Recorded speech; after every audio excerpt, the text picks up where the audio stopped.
Hello friends, எல்லாருக்கும் வணக்கம். இன்றைக்கி நம்ம சேனலில் என்ன பார்க்க போகிறோன்னா கம்மஞ்சோறு. சம்மர் வந்துட்டாலே நம்ம எல்லாருமே விரும்புகிறது கம்மஞ்சோறு தான். அது வெளியில் வாங்கி சாப்பிட்றத விட வீட்டிலே நல்லா ஆரோக்கியமாக செஞ்சு சாப்பிட்லாம். இப்போ கம்மஞ்சோறு குக்கரில் எப்படி செய்கிறதுன்னு நான் உங்களுக்கு செஞ்சு காட்ட போகிறேன். வாங்க வீடியோக்குள்ளே போகலாம். இப்போ நான் இந்த டம்ளர் அளவில் 2 டம்ளர் கம்பு எடுத்துக்கிறேன். கம்புலேயே 2 விதமாக இருக்குது. ஒன்று வந்து நாட்டு கம்பு, இன்னொன்று வந்து விவசாய கம்பு. நான் இன்றைக்கி உங்களுக்கு வந்து விவசாய கம்பு, அதாவது பொட்டு கம்பில் தான் உங்களுக்கு செஞ்சு காட்ட போகிறேன். நம்ம எடுத்து வச்சுருக்கிற கம்பில் இப்போ தண்ணி ஊற்றி அலசி எடுத்துக்கலாம். நல்லா கம்பு கழுவும் போது மேலே அந்த ஸ்கின்னெல்லாம் இருந்துச்சுன்னா அதெல்லாம் வந்து தண்ணியிலே வெளியே வந்துடும். நல்லா 2-3 தடவை நல்லா அலசி எடுத்துக்கலாம். இப்போ அலசி எடுத்த கம்பை வந்து இந்த மாதிரி அரிச்சு எடுத்துக்கலாம். இந்த மாதிரி அரிச்சு எடுத்திங்க அப்படின்னா கல் மண் இருந்தால் கூட அடியில் தங்கிரும். இந்த மாதிரி அரிச்சு எடுக்கிற கம்பை வந்து நம்ம ஃபில்ட்ரு பண்ணி எடுத்துக்கலாம். இந்த மாதிரி ஒரு ஃபில்ட்ரு பாத்திரத்தில் போட்டிங்கன்னா கம்பு மேலே இருந்துக்கும், தண்ணியெல்லாம் ஃபில்ட்ராகி வெளியே வந்துடும். அவ்வளோதான், கம்பு நம்ம கழுவி ஃபில்ட்ரு பண்ணி எடுத்துட்டோம்.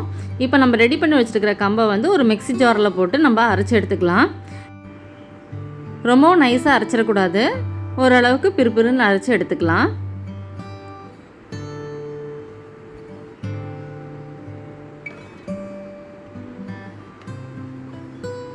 இப்போ கம்பு ரெடி ஆயிடுச்சு. இப்போ நம்ம அதை குக்கரில் எப்படி செய்கிறதுன்னு பார்க்கலாம்.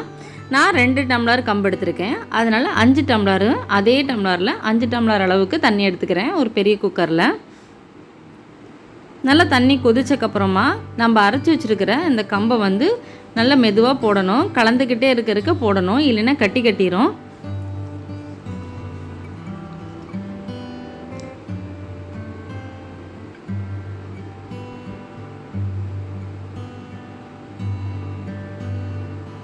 நல்லா பாருங்கள், நம்ம போட அது நல்லா வெந்து நல்லா கொஞ்சம் கெட்டியாயிடுச்சு.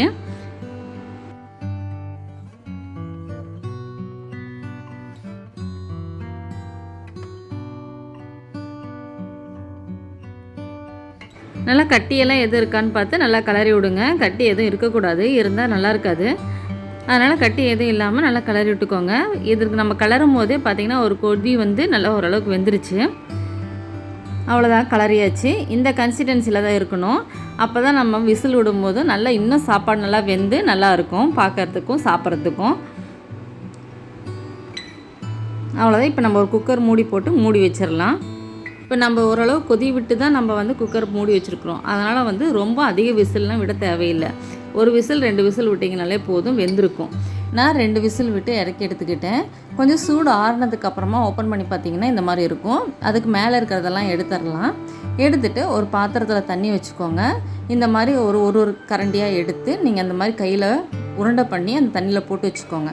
உங்களுக்கு எந்த அளவுக்கு உருண்டை வேணுமோ அந்த சைஸ் அளவில் நீங்கள் உருண்டை பண்ணி அந்த தண்ணியில் போட்டு வச்சுக்கோங்க. இந்த மாதிரி போட்டு வச்சுக்கிட்டோம்னா 2 நாளைக்கு எடுத்து அதை நம்ம கரைச்சி குடிக்கலாம். நல்லா தயிர் ஊற்றி நல்லா கரைச்சி சாப்பிடும் போது நல்லா டேஸ்ட்டாகவும் இருக்கும். அவ்வளோதாங்க, கம்மஞ்சோறு ரெடி. நாங்கள் வீட்டில் சம்மர் வந்துட்டாலே வாரத்துக்கு 2 தடவை இந்த மாதிரி செஞ்சுருவோம்.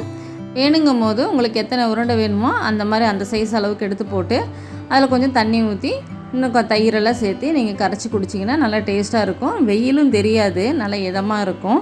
இதுக்கு சைட் டிஷ்ஷாக பார்த்திங்கன்னா வெங்காயம், மாங்காய், ஊறுகாய் இந்த மாதிரி எது நீங்கள் வச்சு சாப்பிட்டிங்கனாலும் நல்லா டேஸ்ட்டாக இருக்குங்க. அவ்வளோதாங்க, குக்கரில் கம்மஞ்சோறு செய்கிறது ரெடி ஆயிடுச்சு. இந்த ரெசிபி உங்களுக்கு பிடிச்சிருந்ததுன்னா என்னோடய சேனலை மறக்காமல் சப்ஸ்கிரைப் பண்ணுங்கள். பக்கத்தில் இருக்க பெல் ஐக்கானே கிளிக் பண்ணுங்கள். அப்போ தான் நான் போகிற வீடியோஸ் எல்லாம் உங்களுக்கு நோட்டிஃபிகேஷன்லாம் வரும். மறக்காமல் நீங்களும் செஞ்சு பார்த்துட்டு எனக்கு கமெண்ட் பண்ணுங்கள். தேங்க்யூ.